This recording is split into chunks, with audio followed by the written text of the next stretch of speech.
But that is exactly how our board and our CEO and our leadership here has approached it as, hey, these members pay the same bill as everybody else, and they deserve the same quality of service that everybody else sees.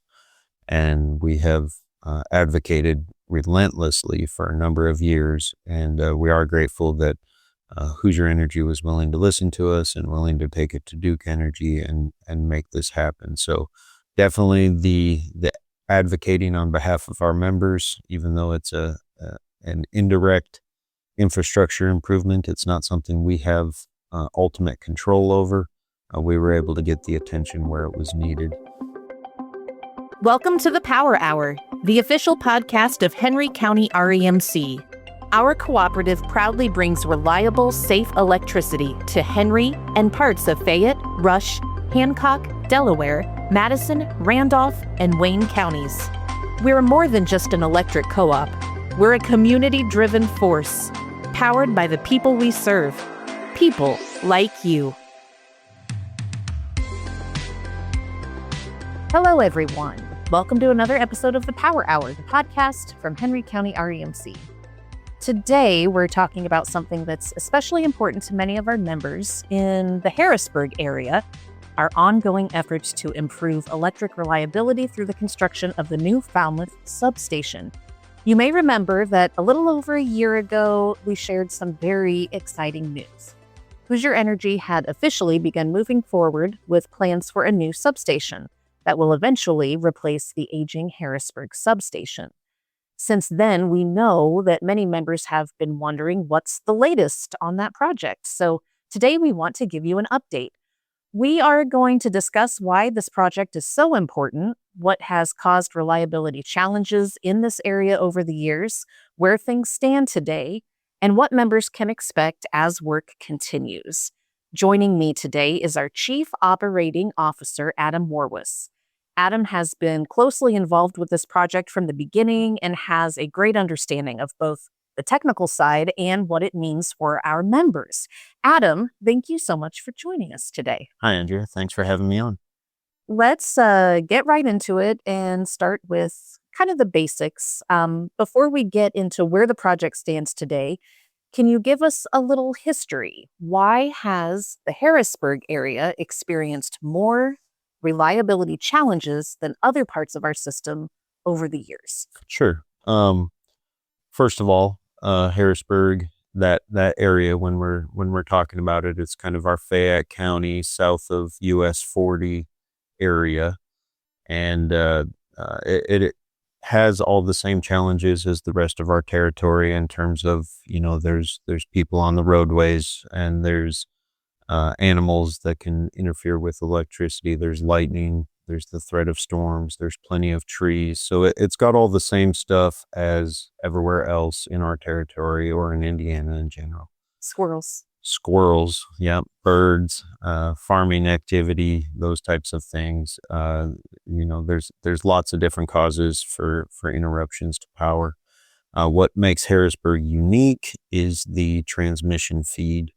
And for those that don't know, Henry County REMC purchases power through Hoosier Energy, who does own the substation.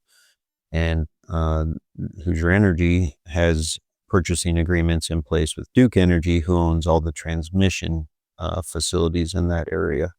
So it's a challenge to get the infrastructure upstream of Henry County REMC where we want it to be, because it's an indirect effort, right? We can replace all of our poles. We can underground where it makes sense. We can replace our conductors and install new technology on our side of things. But indirectly, we have to try and navigate the chain of command and find the right decision makers and get the support for an investment in the area of the facilities upstream of us.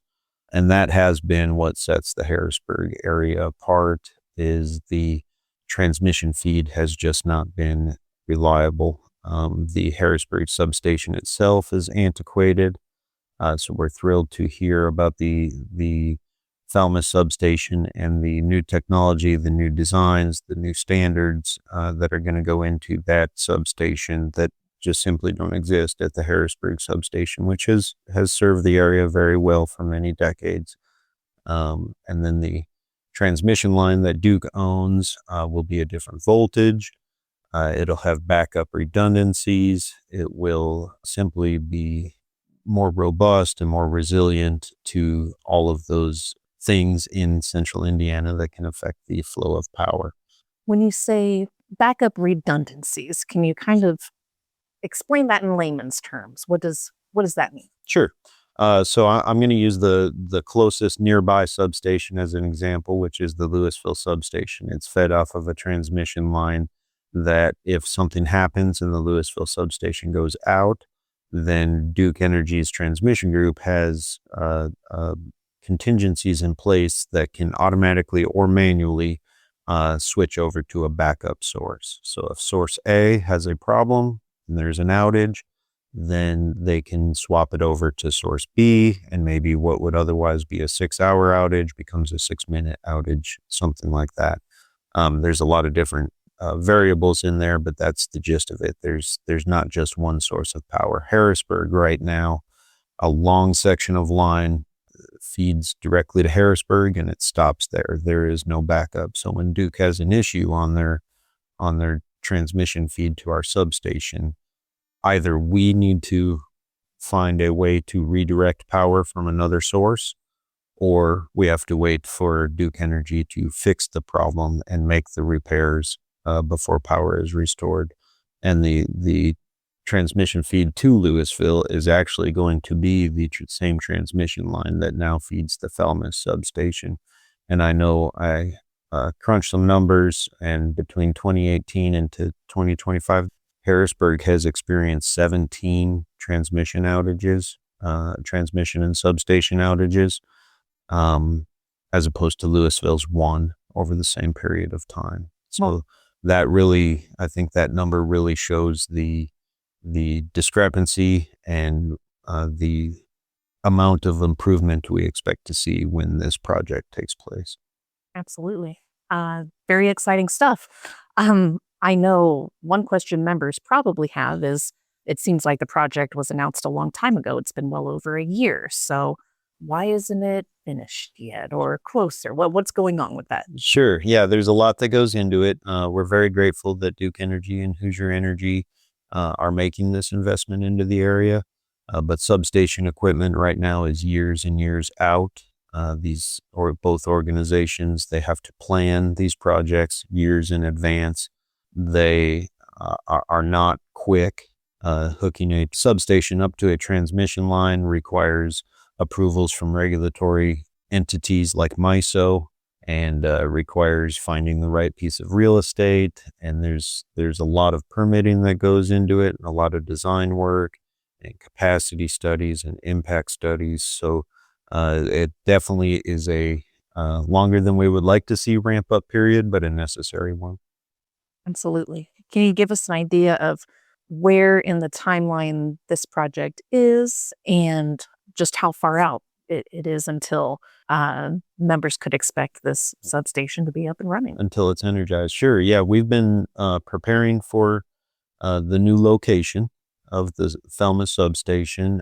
We've been doing a lot of reconfiguring and rebuilding of our lines in the area so that we can best take advantage of the new substation once it's built. So we're going to be ready and waiting for it to be energized.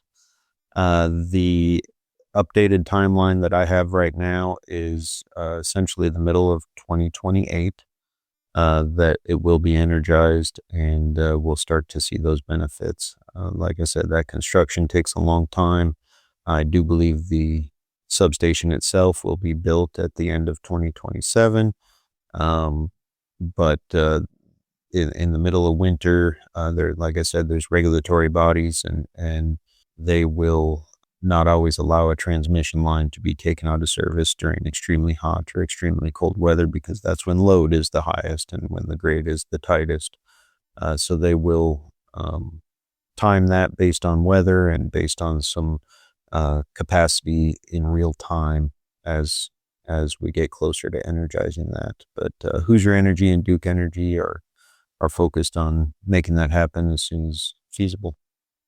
Very cool.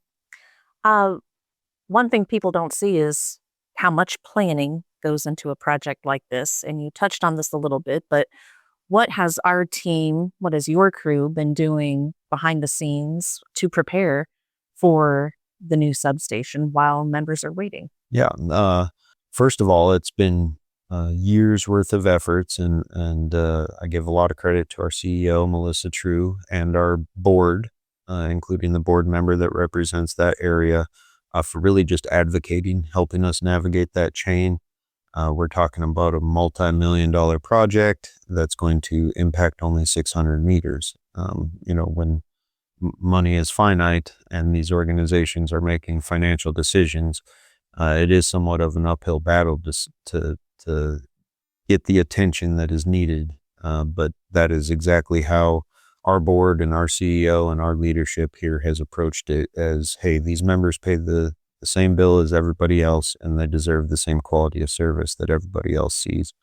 And we have advocated relentlessly for a number of years, and we are grateful that Hoosier Energy was willing to listen to us and willing to take it to Duke Energy and make this happen. So definitely the advocating on behalf of our members, even though it's an indirect infrastructure improvement, it's not something we have ultimate control over. We were able to get the attention where it was needed. And then once the project was solidified and the location was solidified, like I alluded to earlier, we have been rebuilding lines, upgrading conductors. There's a lot of feeder capability issues to work through, and we have been getting our infrastructure where it needs to be and at the capacity that it needs to be able to carry in order to best take advantage of that new location and the new capacity.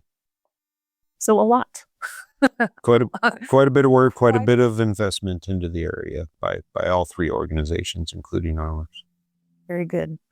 So once we're there and this substation is complete, what are the members in that area going to experience? What kinds of improvements do you think they are going to notice? Yeah, I think definitely just less frequent outages. Like I said, we're kind of using the Louisville substation as a baseline since it will be fed by the same transmission line. And there was 17 from 2018 to 2025. There was 17 transmission outages, and we've had some more this year on top of that in Harrisburg, where Louisville has only had the one. So we definitely want to see less frequent transmission outages. When they do occur, we think there's a high likelihood that they get restored faster because of that backup capabilities that don't currently exist in the Harrisburg substation. And then also when we have the problems on our side, and I do think that's important to note, we're not blaming Duke Energy or blaming Hoosier Energy. Electricity is a finicky thing, and there's a lot of threats out there, especially in the elements of Indiana here.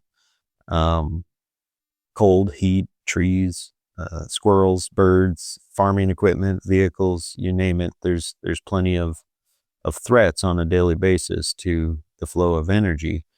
But on our side, we're going to be able to split these circuits in half. So right now there's a big portion of line feeding out of the Harrisburg substation that if something happens, generally all 600 go out or close to it. Whereas if we can split it in half and have the two circuits be separated, then we are able to give ourselves a smaller footprint when a tree does fall or when the vehicle wreck does happen. Then maybe where today 600 people would experience the outage, in the future, if that same outage situation would occur, maybe it's 300. And also we're going to have some looping capabilities of our own that allow us to hopefully restore those folks in a much faster fashion. It's not every case, and it's going to increase the likelihood that we're able to utilize a backup feed on our own side to get people on faster than we would otherwise be able to. We have been all across our service territory trying to build those redundancies in, and try to match the expectations of the membership, which expectations have especially risen when it comes to reliability in recent years. Even in my 20 years in the industry, people's expectations have increased dramatically. Through COVID, a lot of people started working from home, started doing school from home. It used to be that if your power blinked during the day, you only knew it because your microwave clock was needing reset. And now everyone has a Alexa and a Ring doorbell and a dishwasher and all sorts of other smart devices that let them know, hey, your power just went out. Mm-hmm. So there's a lot higher expectations, and there's a lot more attention drawn to power outages when they happen. And that's why our team here has been so focused on reliability for the last 8 to 10 years, and really trying across our territory to bolster our infrastructure and make sure that we are doing everything we can to meet those expectations. Very good. Adam, would you say, is this project only really benefiting members served by that substation, or is this going to help strengthen our overall system at Henry County REMC? Yeah, it is absolutely going to benefit people. Those 600 meters that I've been talking about, they will see an increase in reliability. There's not a doubt in my mind there will be a dramatic impact to the area.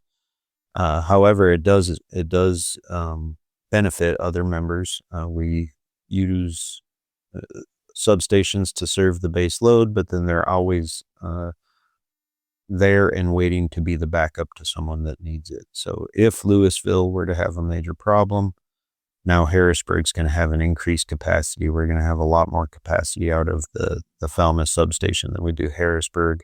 So we're going to be able to take care of those members. And actually, we could feed as far away to Spiceland or even Moreland up into the New Lisbon and Moreland area.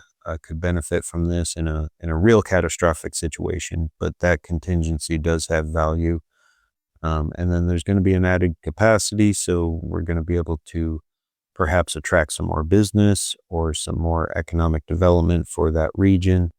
If anyone ever were to be interested in some sort of large load farm or business of some sort, we're going to be able to say, yes, we have the power a lot more often because of that increased capacity. It hasn't really been a problem down there. It is a very rural area and not very dense.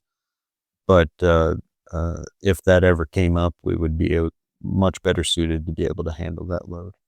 Very good. Exciting stuff. We certainly, there's no saying what the future holds. Yes. So things could grow. You've been very closely involved in this project. What part of all this are you personally most excited about?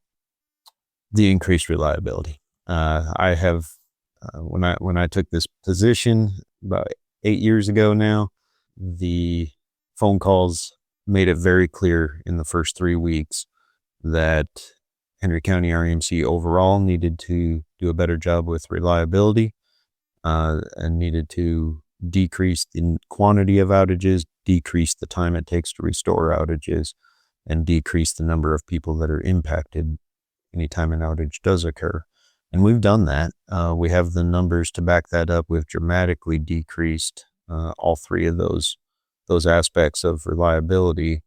But the one kind of Achilles heel has always been Harrisburg. And we do all this good work and we make all this investment, and then the transmission outages persist. It kind of leaves a black cloud hanging over everything. So I'm excited for that black cloud to mosey on down the way, and definitely excited to have some phone conversations that are positive with folks down in that area. And I've gotten to know a lot of people down in that area and had a lot of in-depth conversations about the challenges.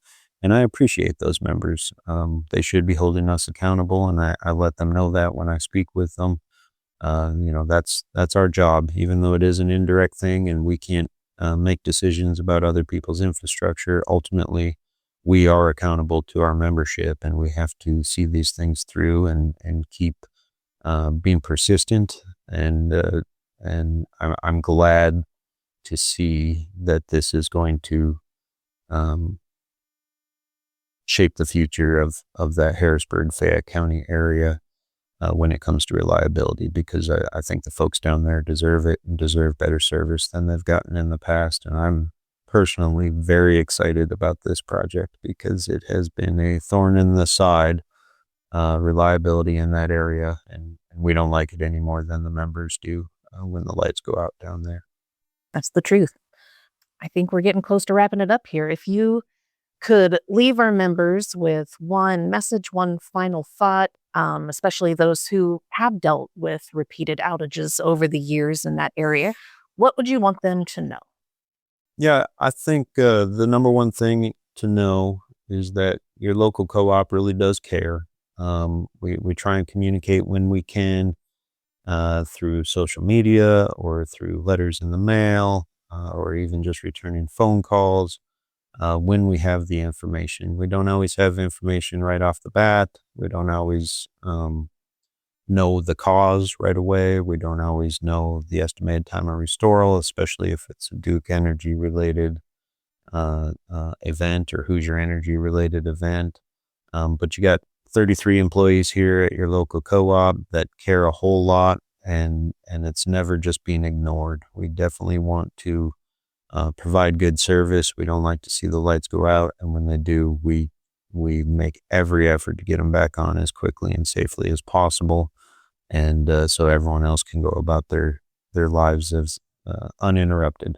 But it's not a lack of care, and it's not a lack of attention. It is just a project that needs done, and we are thrilled that it's getting done. Very good. Well, Adam, thank you so much for taking the time out of your schedule to come in and talk with us, talk with the listeners about this new Falmouth substation, this very exciting project. Appreciate you taking the time and sharing your knowledge and helping explain what's going on with the project and some of the more technical aspects behind it. And yeah, I think it's been a great conversation. Yes, thank you. And if any members want to know more or get more details for any reason, they're always welcome to call in here, and they can ask for Adam, and I'm happy to talk about it with anybody who has follow-up questions that we didn't address here. Very good. Well, thank you. Have a great rest of your day. All right. Thanks, you too. And now it's time for your REMC wrap-up. Many members have taken advantage of our offer to switch to paperless billing and receive a one-time $10 bill credit. If you haven't made the move yet, you still have time. Just complete and sign the paperless billing enrollment form included with your July bill, or stop by our office to fill one out.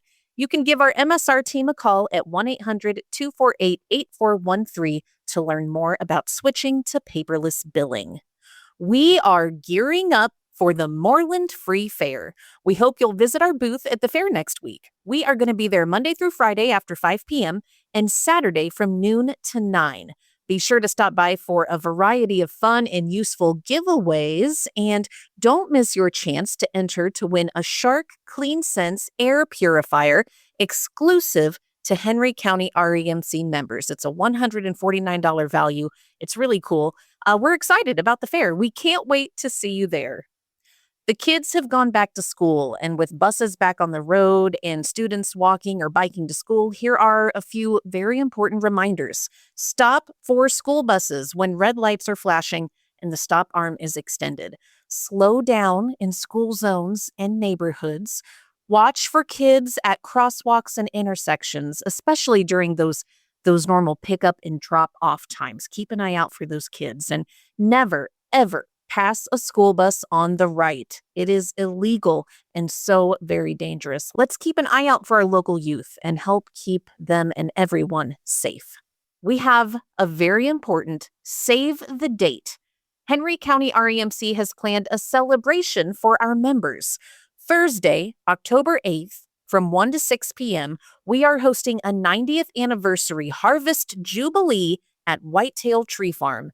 Admission will be free for Henry County REMC members. You can enjoy their corn maze game. We're going to have a lot of special giveaways. We're inviting local vendors to the event.